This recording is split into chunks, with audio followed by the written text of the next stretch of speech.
guys, welcome back to Fawn Heart Fit for another great workout. Today we're going to focus on a band workout, which means you're just going to need one of these mini bands here, and you're going to be using it around the knees today. This one I'm using today is a heavy band. You'll find it here closely labeled, usually. If not, just check in with the kit that you have and make sure that you choose appropriately. How do you choose that? Just make sure you choose one that you can get through the sets with without stopping in the middle and having to reset again. So try a few sets first if you take a look at the workout in advance and then choose. We're going to start out by using this band here, placing it around both legs just below the knee. Make sure that you're always in a seated position when you put on your band. That way it's less likely to snap. From here, with the band just placed underneath the knees, you're going to lie onto your side and we're going to start off with our first exercise called clamshells. Lie your head straight down on your hand, making sure that you don't lift your head up this way, putting your neck out of alignment. Lie all the way down, flex your feet, and make sure your knees are at a 90-degree angle and your hips and your knees are at a 45-degree angle. From here, lift that top knee up, keeping the ankles close together and making sure that all your joints are stacked. That means shoulders on top of shoulder, hip on top of hip. When your knee comes down, knee on top of knee, and same with the ankles. Breathing out on the way up and in on the way down. And down. As you're doing this, make sure that you don't twist your hips out of place and keep that core drawn in. Going for that full range of motion, you're working on the glute medius here. That glute medius is going to help stabilize the hip so that your knees can start to be in alignment. It helps take pressure off the knees as well when the glutes work well. So keep this going through and you should start to feel a slight burn as you get to the top of your repetition. Let's take 2 more. Breathing out and in on the way down. Last time, hold this up and pulse it through 1, 2, 3, 4, 5, 6, 7, and 8. Breathe it out. We're going to shift to the other side. So make sure that you set yourself up, stacking those joints, core engaged, and your knees at 90 degrees. And starting again, breathe out on the way up. And down. Breathe out. Good. Now again, watch those hips. Make sure they're not twisting out of place. You might find that one side is more strong than the other. So if you're finding the stability is higher on one side, just make note if your hips are shifting around or if you're compensating by pushing on the floor harder. Good, keep it going, guys. Breathe out and breathe in. Press. 2 more. Hold this last one up. And let's pulse it through 1, 2, 3, 4, 5, 6, 7, and 8. So now you know how to do clamshells. We're going to go into 2 more sets of 15 on each side. Follow along as I give you instructions and corrections along the way. Take breaks as needed. If you need to pause the video and grab some water, do so, and then come right back.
For our next exercise, we're going to keep the band just below the knee.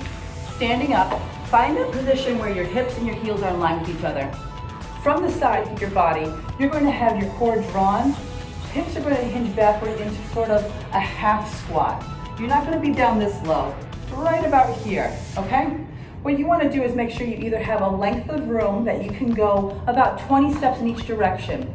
If you cannot, you're going to follow along with me the way I do here, taking 2 steps in each direction. I call these band walks. So find a squat position that's halfway there, core engaged, shoulder blades back, and we're going to take 2 steps in each direction, or if you have a length of the gym that you can use, take 20 steps in each direction. And we go, stepping out and in, out and in. And if you notice, while I'm doing this, I'm not shifting my upper body around. In that, you're just driving up momentum, trying to get the force of the band to work for you. If that's not something you can control, what you're going to do is you're going to pull back and make sure you choose a lighter band and together. Keeping that upper body completely still, you will stabilize the spine by drawing the belly button to the spine, shoulder blades down and back, and pinch those armpits down. That way you're not hiking any tension up into the neck, and you're able to complete the exercise working those glutes the way you should. Keep this going. This is simply a practice round to get used to the exercise and making sure that your form is correct. Now, as you're doing this, if you're finding your quadriceps are on fire, make sure that your knees are not falling inward. Push the knees apart to activate those glutes, and make sure the weight is drawn equally between the heel and the ball of the foot. Let's do 2 more each side. And in. Good, watch out for that leaning. Upper body nice and still. 1 more time, and side, and in. Last time to the other. And break. Now we're going to go into our final 2 sets of band walks. Again, making sure that if you have a length of the room, that you're taking 20 steps in each direction. If you're in a space like I am, or you're in the comfort of your own home, take those 2 steps in each direction.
From here, we're going to go into a bigger movement. We want to include some compound movements. So we're actually going to take a squat with the band around the knees. What this allows you to do is to take a full squat and see where your weaknesses are in your posterior chain. Most likely it's the glutes, but we will see from there. What you want to make sure you're going to do is not let your knees cave in as you do the squats, but keep them in a neutral position. Your toes can turn out slightly if you'd like, and the goal is to make sure your hips fall right in line with the knees. If you have knee issues, or anything laterally that is torn in the knees, you may want to take the band off and modify. Make sure you ask your PT for recommendations if in fact you have gone through physical therapy prior to doing this workout. Make sure your heels are just outside of hip width, your toes can point out slightly, core is engaged, and what you're going to imagine is that you're sitting down to a chair position, pushing the floor away to stand back up. Your arms can be overhead, behind, out, or down. I'm going to keep my arms down to ensure my shoulder blades stay down. Ready to go. And we go all the way down and press. Again, notice that my hips fall down in line with my knees. Push. As I come up, I squeeze my glutes at the very top, along with drawing in my core even tighter. I make sure I'm not slouching those shoulders forward, but rather at the top squeezing them together. Your breathing goes in on the down out on the up. We're gonna take 4 more here. If you find the depth of your squat is changing and it's getting higher, challenge yourself to sit down and back a little bit lower. 2 more. Hands in prayer position, hold at the very bottom, pulsing. 1, 2, 3, 4, 5, 6, 7, and 8. Awesome work, guys. Again, we got 2 more sets of squats to go. So follow along. We're gonna be doing 2 more sets of 12. Tempo is 2 counts down, 2 counts up, with that 8 count pulse at the very end. You guys ready? Here we go.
That concludes our workout for today. So I hope that you got a great workout in those glutes.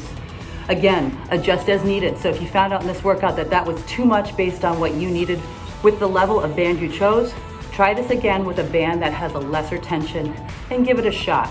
You wanna make sure every repetition counts. And repetitions done with half effort or overstrained effort aren't going to serve you well. Until then, I look forward to our next workout. Have a good one, guys. Stay moving.